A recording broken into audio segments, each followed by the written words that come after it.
বিসমিল্লাহির রহমানির রহিম। প্রিয় শিক্ষার্থী, আসসালামু আলাইকুম। আমি মোহাম্মদ কামরুজ্জামান, মাইলস্টোন কলেজ, পদার্থবিজ্ঞান বিভাগ। আশা করি ভালো আছো। বর্তমান করোনা ভাইরাসের প্রাদুর্ভাবের কারণে জনজীবন সংকীর্ণ। এই সংকীর্ণ অবস্থান থেকে আল্লাহ যেন আমাদের সকলকে পরিত্রাণ করেন, এই জন্য দোয়া করব। আমরা সবাই ঘরে থাকব, সুস্থ থাকব, নিরাপদ থাকব। প্রিয় শিক্ষার্থী, রাজশাহী বোর্ড 2019 উদ্দীপকটি লক্ষ্য করি। এখানে উদ্দীপকে কি দেওয়া আছে? এটা একটি বলবৃদ্ধিকর নীতির চিত্র। প্রথম পিস্টন, এটা হলো দ্বিতীয় পিস্টন। তো প্রথম পিস্টনের ক্ষেত্রফল দেওয়া আছে, প্রথম পিস্টনের ক্ষেত্রফল দেওয়া আছে 0.09 বর্গমিটার এবং প্রথম পিস্টনের বল দেওয়া আছে 500 নিউটন। প্রথম পিস্টনের দৈর্ঘ্য দেওয়া আছে 5 সেন্টিমিটার। সেকেন্ড পিস্টনের ক্ষেত্রফল দেওয়া আছে A2 = 2.7 বর্গমিটার। প্রশ্নে বলা হয়েছে F2 এর মান কত, অর্থাৎ এই সেকেন্ড পিস্টনের ঊর্ধ্বমুখী বলের মান F2 নির্ণয় করতে হবে। তো কি কি দেওয়া আছে একটু লিখে নিই। দেওয়া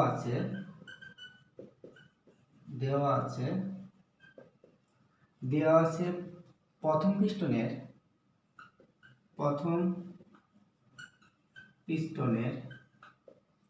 ক্ষেত্রফল A1 = 0.09 বর্গমিটার। প্রথম পিস্টনের ক্ষেত্রফল দেওয়া আছে এত।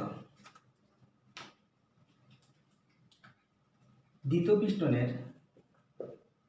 পিস্টনের ক্ষেত্রফল দেওয়া আছে A2 = 2.7 বর্গমিটার। প্রথম পিস্টনের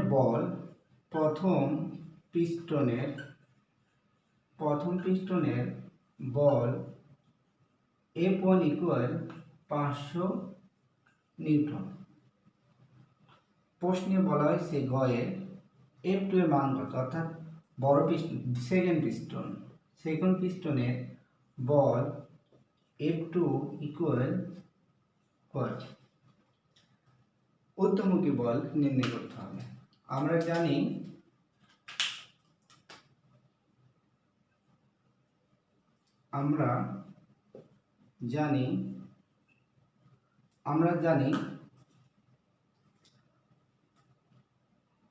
F2 divided F1 = A1 divided A2, A2 divided A1, বা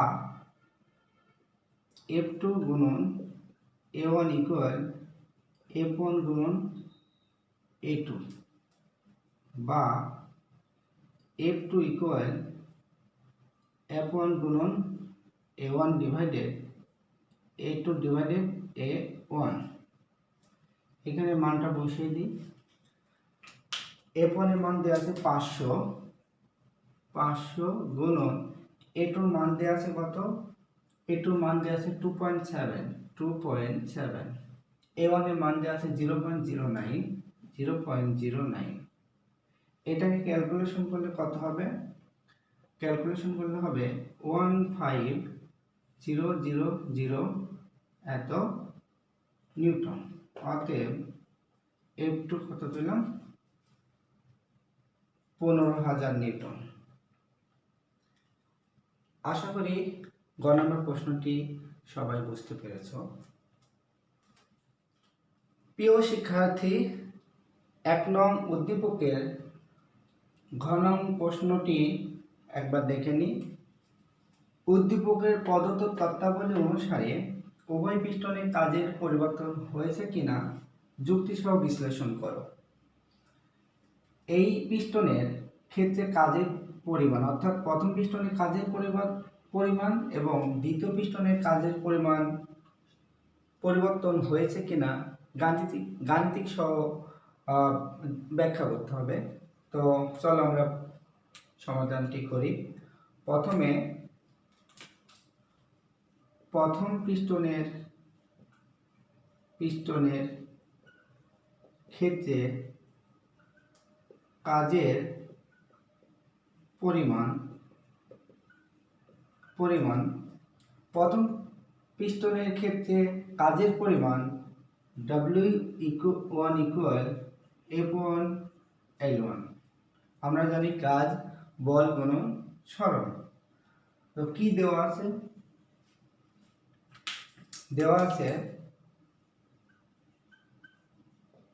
দেওয়া আছে প্রথম পিস্টনে প্রযুক্ত বল, প্রথম পিস্টনের প্রযুক্ত বল F1 ইকুয়াল দেওয়া আছে 500 নিউটন। প্রথম পিস্টনের দৈর্ঘ্য দেওয়া আছে দৈর্ঘ্য দেওয়া আছে L1 equal 5 centimetre equal 0.05 metre. তাহলে মানটা বসিয়ে দিই, কত আসে?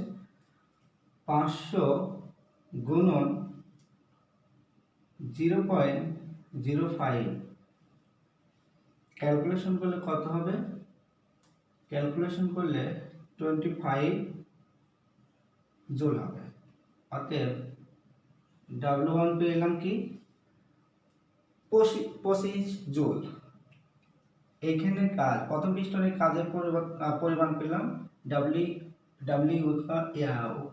Equal 25 joule.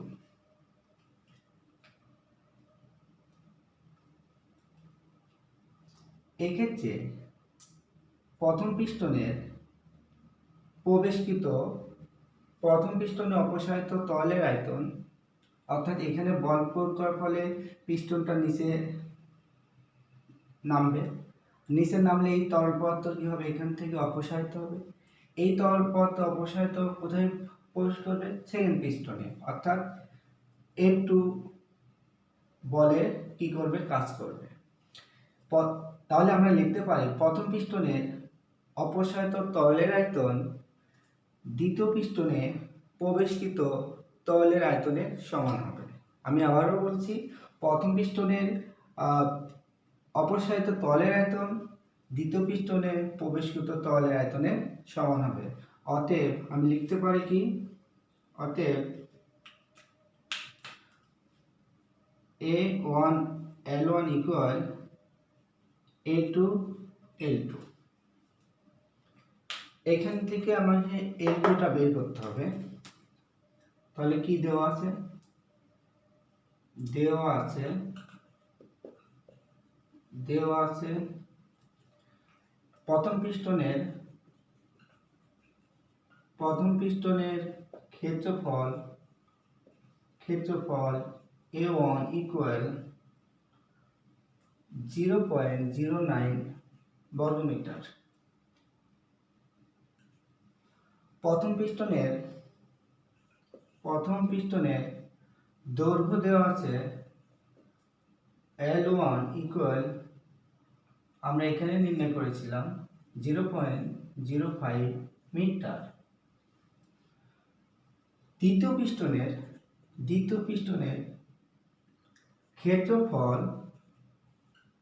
ক্ষেত্রফল A2 ইকুয়াল দেওয়া আছে কত? 2.7 বর্গমিটার। দ্বিতীয় পিস্টনের দৈর্ঘ্য L2 ইকুয়াল what? বা L2 equal A1 L1 divided A2। আমরা মানটা বসিয়ে দিই, তাহলে কি পাই? A1 এর মান আমরা এখানে দেওয়া ছিল, A1 এর মান 0.09 গুণন L2 মান কত? A1 এর মান কত? A1 এর মান 0.05 ডিভাইডেড A2 মান কত দেওয়া আছে? 2.7। এটাকে আমরা যদি ক্যালকুলেশন করি 0.00167 মিটার। তার মানে সেকেন্ড পিস্টনের আমি কি পেলাম? দৈর্ঘ্য পেলাম L2। আর গ থেকে আমি F2 নির্ণয় করেছি। সেক্ষেত্রে আমি কি নির্ণয় করতে পারবো? দ্বিতীয় পিস্টনের কাজের পরিমাণ নির্ণয় করতে পারবো। অতএব দ্বিতীয় পিস্টনের কাজের পরিমাণ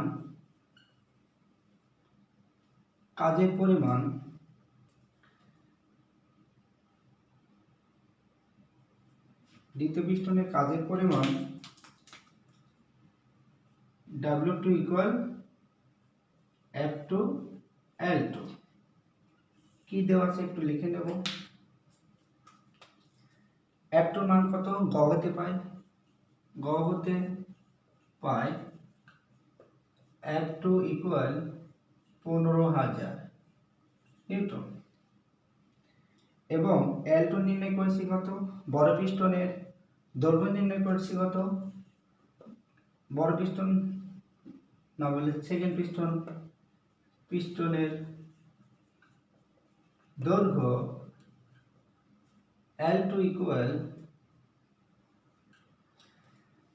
নির্ণয় করেছি 0.00167 মিটার। অতএব W2 ইকুয়াল হোয়াট? মানটা বসিয়ে দিই। F2 মান হলো 15,000 গুণন L2 মান পেয়েছি 0.00167। এইটাকে ক্যালকুলেশন করলে আসবে 25 জুল। অতএব W2 ইকুয়াল 25 জুল। প্রথম পিস্টনের কাজের পরিমাণ বের করেছি 25 জুল এবং সেকেন্ড পিস্টনের কাজের পরিমাণও বের করেছি 25 জুল। যুক্তি সহ বিশ্লেষণ করে দেখা যাচ্ছে যে W1 ইকুয়াল W2, অর্থাৎ উভয় পিস্টনের ক্ষেত্রে কাজের কোনো পরিবর্তন হয়নি। আশা করি তোমরা সবাই বুঝতে পেরেছ।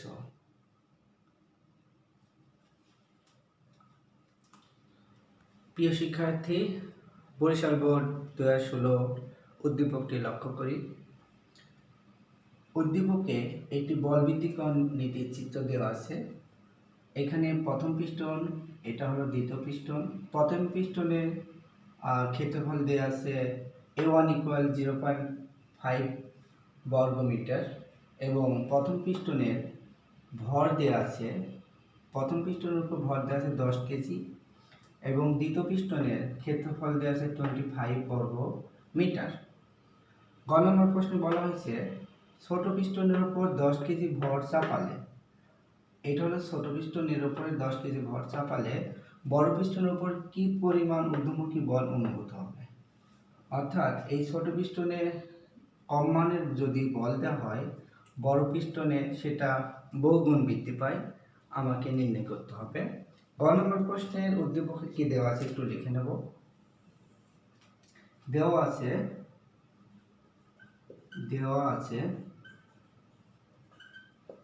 আছে ছোট পিস্টনের ক্ষেত্রফল, ছোট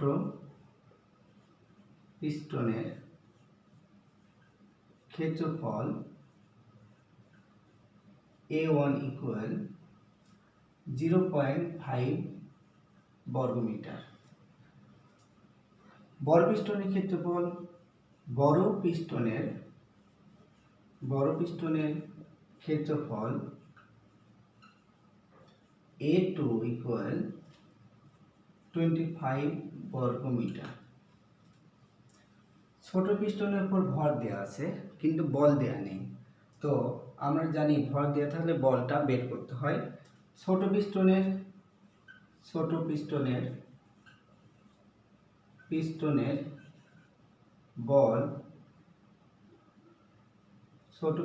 বল F1 equal mg।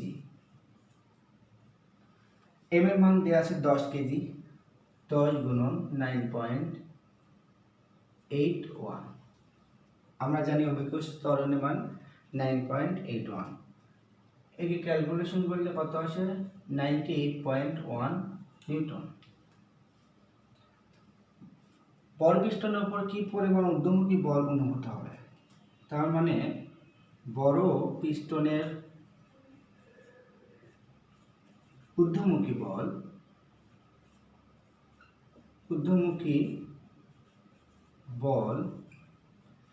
F2 equal what?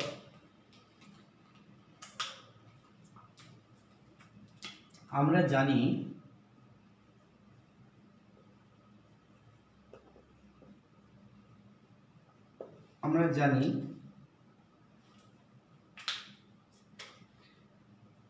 F2 divided F1 equal A2 divided A1।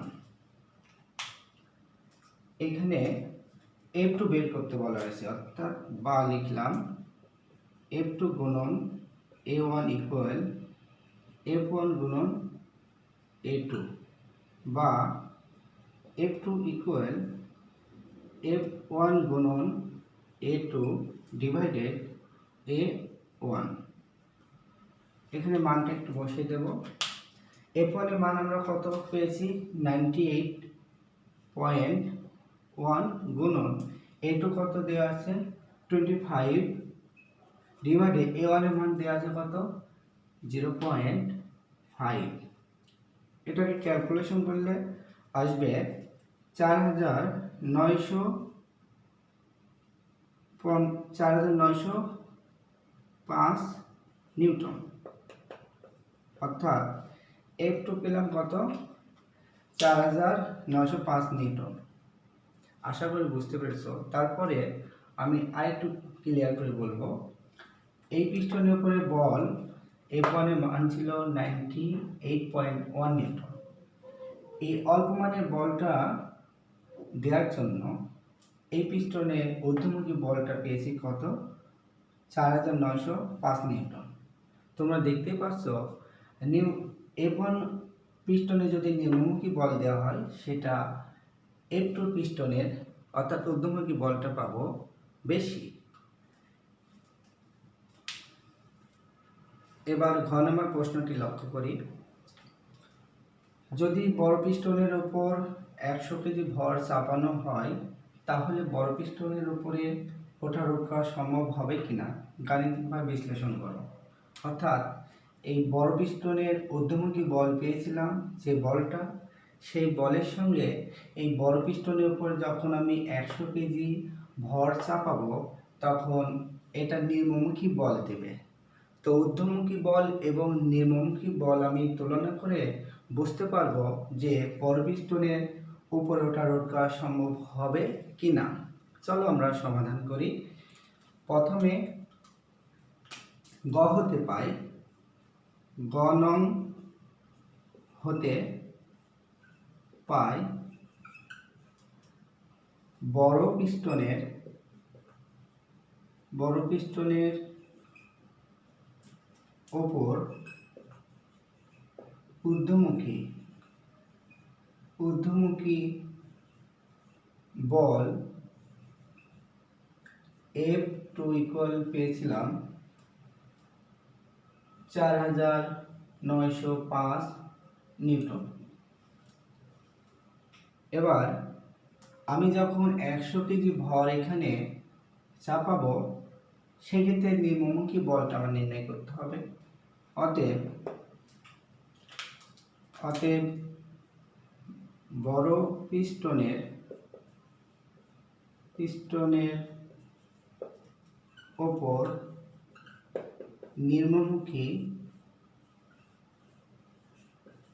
বল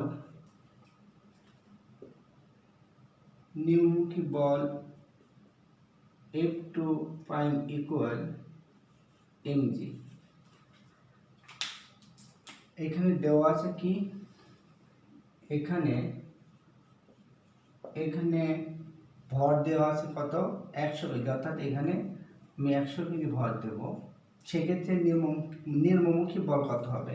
তার মানে ভর m ইকুয়াল 100 কেজি। আর অভিকর্ষীয় ত্বরণ জি এর মান দেওয়া আছে কত? জি এর মান দেওয়া আছে 9.8 ms ইনভার্স 2। মানটা বসিয়ে দিই। এম এর মান কত? 100 গুণন 9.8, এটাকে আমি 1ও লিখতে পারি। তাহলে সেক্ষেত্রে কত হবে? গুণ করলে কত হবে? 981। অর্থাৎ আমরা একটু গুণ করে নেব, কত আসে? 981, 2 শূন্য এপার চলে যাবে, এত নিউটন। এখানে অতএব আমরা কি পেলাম? আমরা পেয়েছি F2 is greater than F2 পাই। এখান থেকে আমি কি বলতে পারবো, কি বুঝতে পারলাম সেটা, এই পিস্টনের নিম্নমুখী বল পেয়েছি 981, আর এই বড় পিস্টনের ঊর্ধ্বমুখী বল পেয়েছিলাম গ নম্বর প্রশ্ন থেকে 4905 নিউটন। উপরিক্ত আলোচনার পরিপ্রেক্ষিতে বলা যায় বড় পিস্টনের ঊর্ধ্বমুখী বল বড় পিস্টনের নিম্নমুখী বল অপেক্ষা অনেক বেশি। অতএব বড় পিস্টনের উপরে 100 কেজি ভর চাপিয়ে উপরে ওঠা রোধ করা সম্ভব হবে না। আশা করি বুঝতে পেরেছি।